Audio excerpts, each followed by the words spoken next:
हरे कृष्णा सभी को।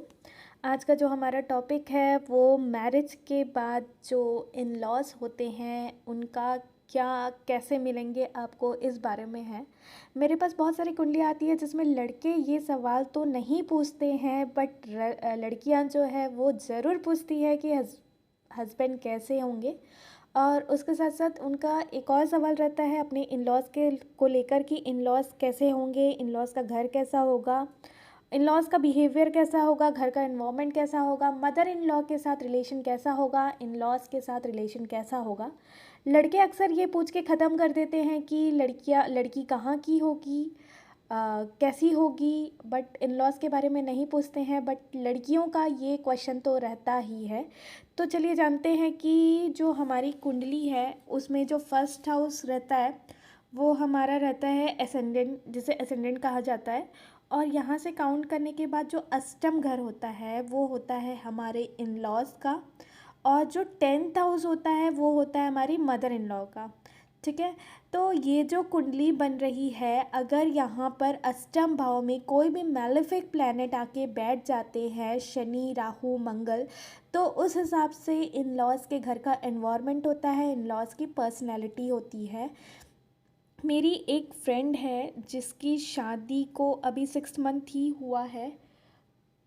तो 6 मंथ मैंने इसकी कुंडली प्रिडिक्ट की थी, तो मैंने इसे बताया था कि जो तुम्हारे इन लॉज होंगे वहाँ पर काफ़ी जो उनका पर्सनालिटी रहेगा, उनके घर में जो पर्सनालिटी रहेगा वो हार्श रहेगा। रूल्स रेगुलेशन मतलब डिफ़िकल्ट नहीं, बट उनका जो बात करने का तरीका है वो थोड़ा सा एग्रेसिव को बताएगा। हाईली एनर्जेटिक रहेंगे आपके इन लॉज। तो अभी 3 मंथ ही हुआ है, उसको अपने इन लॉज़ के साथ प्रॉब्लम आने लगी है।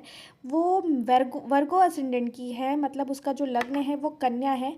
और कन्या लग्न का जो स्वामी होता है, कन्या लग्न है उसका 6 नंबर कन्या लग्न। यहाँ पर उसकी मेष राशि बन रही है और उसका लॉर्ड मंगल आके यहाँ 10th हाउस में है। तो वो मुझे बता रही थी कि उसकी जो इन लॉज मतलब ससुराल है, उनको रूल करती है उनकी मदर इन लॉ। उसको भी अपने ससुराल में जो है मदर इन लॉ के रूल्स के हिसाब से चलना पड़ता है। ये मेरी जो फ्रेंड है ये वर्किंग है, तो इसकी मदर इन लॉ उसको रेस्ट्रिक्शन भी करती है कि इतने बजे आना है, इतने बजे जाना है।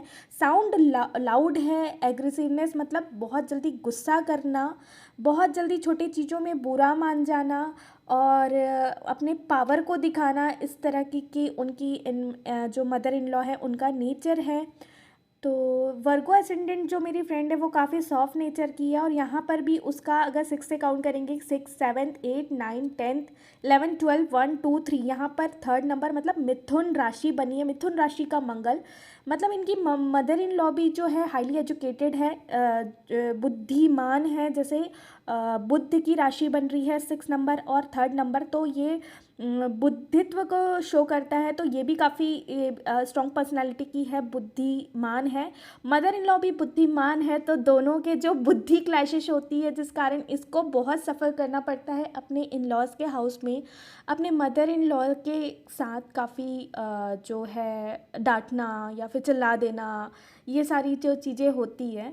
तो इस प्रकार जो है आप देख सकते हैं अपनी कुंडली में कि आपका जो है अष्टम भाव में क्या कौन सी राशि बन रही है और उसका लॉर्ड कहाँ पर है।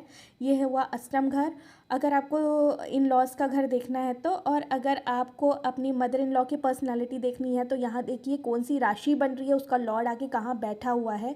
अगर अष्टम घर में शनि बैठ जाता है किसी की कुंडली में, तो जो है इनको इनका जो इन लॉज है, इन लॉज का हाउस है वो काफ़ी रूल्स एंड रेगुलेशन से रहता है। लाइक ये चीज़ें यहाँ रखनी है। एक और फ्रेंड की कुंडली है जिसमें इसका जो शनि है वो अष्टम में बैठा हुआ है। तो इनके ससुराल में ऐसा है कि आप स्लीपर्स पहन के आप घर के अंदर नहीं चल सकते हैं।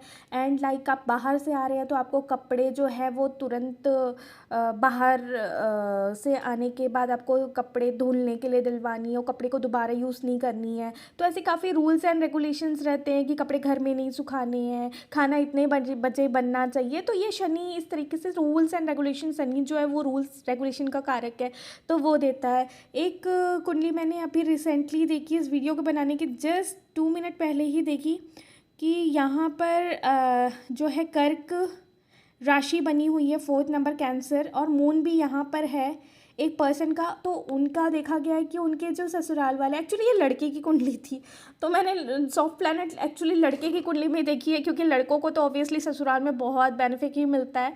तो लड़के की कुंडली थी, मून यहाँ पर बैठा हुआ था, तो इनके काफ़ी ससुराल वाले काफ़ी केयरिंग थे, लाइक मेरा दामाद मेरा दामाद मेरा दामाद वाले थे, काफ़ी सॉफ्ट बिहेवियर के थे, सपोर्टिव थे। और एक और कुंडली देखी थी, जैसे यहाँ पर उनका आई थिंक जुपिटर बैठा हुआ था और राशि जो बन रही थी वो स्कॉर्पियो थी और मंगल यहाँ पर था, मंगल की प्लेसमेंट यहाँ थी। तो ये देखा गया कि अष्टमेश जो है वो 12th, मतलब ये जो है इनका ससुराल जो था लड़की का वो काफ़ी बहुत दूर प्लेस में था, ये जॉब के कारण कहीं अपने हस्बैंड के साथ कहीं और रहते हैं।